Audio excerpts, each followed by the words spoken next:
Hello everyone, welcome to LSS tutorial. Kolkata বিশ্ববিদ্যালয় ইতিহাস honours এবং পাশের সকল স্টুডেন্টদেরকে এলএসএস টিউটোরিয়াল চ্যানেলে ওয়েলকাম জানাই। আজকের এই ভিডিওটা তোমাদের ফোর্থ সেমিস্টারের স্টুডেন্টদের জন্য। তোমরা যারা ফোর্থ সেমিস্টারের স্টুডেন্ট রয়েছো তোমাদের জন্য কিন্তু এই ভিডিওটা অনেক গুরুত্বপূর্ণ। তোমাদের ফোর্থ সেমিস্টারের ইতিহাস অনার্সের যে CC7 পেপার রয়েছে, এই পেপারেরই তোমাদের আগাম সেমিস্টারের সাজেশানে এই ভিডিওর মাধ্যমে আমি আলোচনা করব। অলরেডি আমি তোমাদের CC5 এবং CC6 যে পেপারটি রয়েছে সেই পেপারে সম্পূর্ণ সাজেশান পোস্ট করে দিয়েছি। তোমরা যারা এখনও চেক আউট করোনি অবশ্যই কিন্তু প্লেলিস্ট থেকে গিয়ে ভিডিওগুলো চেক আউট করে নাও। তোমরা যাতে আগে ভাগে এক্সামের জন্য প্রিপেয়ার হতে পারো সেই উদ্দেশ্যেই কিন্তু আমি এই সাজেশানগুলো তোমাদের মধ্যে শেয়ার করে থাকি। তাই তোমরা যারা নতুন এসেছো অবশ্যই কিন্তু চ্যানেলটিকে ফলো করে রাখবে। তাহলে আর বেশি দেরি করছি না, সরাসরি আমি মূল ভিডিওতে এসেছি। তাহলে দেখো, প্রথমে আমি তোমাদের 20 মার্কসের সাজেশান নিয়ে আলোচনা করব। হাতে গোনা মাত্র কয়েকটি প্রশ্ন বলবো। এই প্রশ্নগুলো যদি তোমরা করে যেতে পারো এখান থেকেই সমস্ত প্রশ্ন কমন এসে যাবে এক্সামে।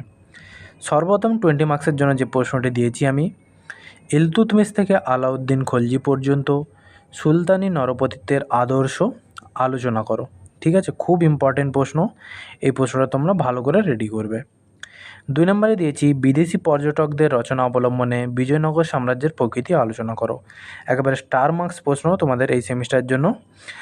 এর সাথেই দিয়েছি অথবা করে বিজয়নগর রাষ্ট্রের প্রকৃতি সংক্ষেপে আলোচনা করো। দুটি প্রশ্নের অ্যান্সারই অনেকটাই একই হবে, তাই আমি অথবা করে দিয়ে রেখেছি। তোমরা কিন্তু দুটি প্রশ্নই খুব ভালো করে রেডি করবে। 3 নম্বরে যে প্রশ্নটি দিয়েছি, দিল্লি সুলতানিকে কি ধর্মীয় রাষ্ট্র হিসেবে চিহ্নিত করা যায়? একেবারে স্টার মার্কস দিয়ে রাখবে। এই প্রশ্নটা কিন্তু খুব গুরুত্বপূর্ণ, ভালো করে পড়বে এই প্রশ্নটা। এই প্রশ্নটা কিন্তু তোমাদের এই সেমিস্টারে কমন আসতে পারে। 4 নম্বর যে প্রশ্নটি দিয়েছি, ফিরোজ শাহ তুগলকের জনকল্যাণমূলক কার্যাবলী আলোচনা করো।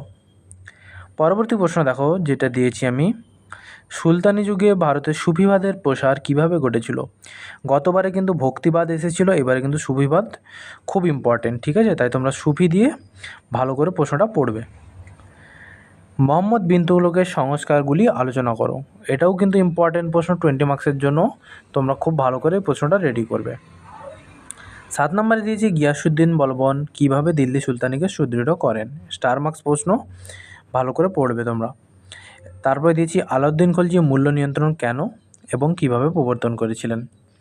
এই মাত্র 8টি প্রশ্ন দিলাম 20 মার্কসের জন্য। তোমরা কিন্তু 20 মার্কসের জন্য এই 8টি প্রশ্ন ভালো করে পড়বে। এবার 5 মার্কসের জন্য কয়েকটি প্রশ্ন বলছি, তোমরা সেগুলো নোট ডাউন করে নাও। সর্বপ্রথম যে প্রশ্নটি দিয়েছি 5 মার্কসের জন্য, সুলতানি সাম্রাজ্যের পতনে ফিরোজ শাহ তুগলক কতটা দায়ী ছিলেন? এটাও কিন্তু ইম্পর্টেন্ট প্রশ্ন 5 মার্কসের জন্য, তোমরা ভালো করে পড়বে। 2 নম্বর আর 3 নম্বর প্রশ্নটা খুব ইম্পর্টেন্ট, যে কোনো একটা আসতে পারে কমন। দিল্লি সুলতানদের সঙ্গে খলিফাদের সম্পর্কে আলোচনা করো। এবং 3 নম্বরে দিয়েছি দিল্লি সুলতানদের সঙ্গে অভিজাতদের সম্পর্কে আলোচনা করো। হয় খলিফাদের সম্পর্ক নাহলে অভিজাতদের সম্পর্ক, যে কোনো একটা আসতে পারে। তাই দুটো প্রশ্নই তোমরা কমন পাওয়ার জন্য ভালো করে পড়ে রাখবে।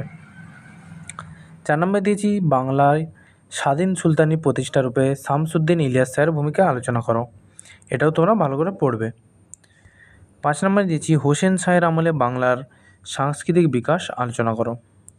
6 নম্বর প্রশ্নটা স্টার মার্কস দিয়ে রাখবে তোমরা, রাজিয়ার পতনের কারণ ব্যাখ্যা করো। অথবা এভাবেও প্রশ্ন এসে থাকে, রাজিয়া কেন ব্যর্থ হয়েছিলেন? ঠিক আছে। 7 নম্বরের প্রশ্নটাও স্টার মার্কস প্রশ্ন, ইবন বতুতা সম্পর্কে টিকা লেখো। নাহলে ইবন বতুতার রেহালা গ্রন্থকে কি মধ্যযুগের ভারত ইতিহাসের একটি গুরুত্বপূর্ণ উপাদান বলা যায়? খুব ইম্পর্টেন্ট প্রশ্ন, তোমরা ইবন বতুতাটা ভালো করে পড়ে রাখবে। পরবর্তী প্রশ্ন দেখো, এটাও কিন্তু খুব গুরুত্বপূর্ণ, খলজি বিপ্লব বলতে কী বোঝো? তার সাথেই দিয়ে রেখেছি খলজি বিপ্লবের তাৎপর্য আলোচনা করো। তোমরা যখন খলজি বিপ্লব পড়বে তার সাথে খলজি বিপ্লবের তাৎপর্যটাও পড়ে রাখবে। হয় খলজি বিপ্লবের তাৎপর্য আলোচনা করো, এভাবেও প্রশ্ন আসে। নাহলে খলজি বিপ্লব সম্পর্কে টিকা লেখো, এভাবেও প্রশ্ন আসে 5 নম্বরের জন্য। খুব গুরুত্বপূর্ণ, এটা পড়ে রাখবে। 9 নম্বরে দিয়েছি মুক্তি কাদের বলা হতো? সুলতানি রাষ্ট্রে তাদের ভূমিকা আলোচনা করো। ঠিক আছে। 10 নম্বরে দিয়েছি প্রথম পানিপথের যুদ্ধের প্রেক্ষাপট আলোচনা করো। খুব গুরুত্বপূর্ণ তোমাদের এই সেমিস্টারের জন্য এই প্রশ্নটা। 11 নম্বরে দিয়েছি মোহাম্মদ বিন তুগলক কেন রাজধানী স্থানান্তর করেছিলেন? এই প্রশ্নটা তোমরা যে 20 মার্কসের জন্য মোহাম্মদ বিন তুগলকের সংস্কারগুলি আলোচনা করো, এটা করলেই কিন্তু এই প্রশ্নটাও কভার হয়ে যাবে। তাই এই প্রশ্নটা পড়ার জন্য তোমরা মোহাম্মদ বিন তুগলকের সংস্কার এটা ভালো করে পড়ে রাখবে। এবং 5 নম্বরের অন্তিম প্রশ্ন দিয়েছি, মোহাম্মদ বিন তুগলক কেন প্রতীকী মুদ্রা প্রবর্তন করেছিলেন? এই ছিল তোমাদের 5 মার্কসের সাজেশান। তাহলে আমি তোমাদের CC7 পেপারেরও সম্পূর্ণ সাজেশান দিয়ে দিলাম।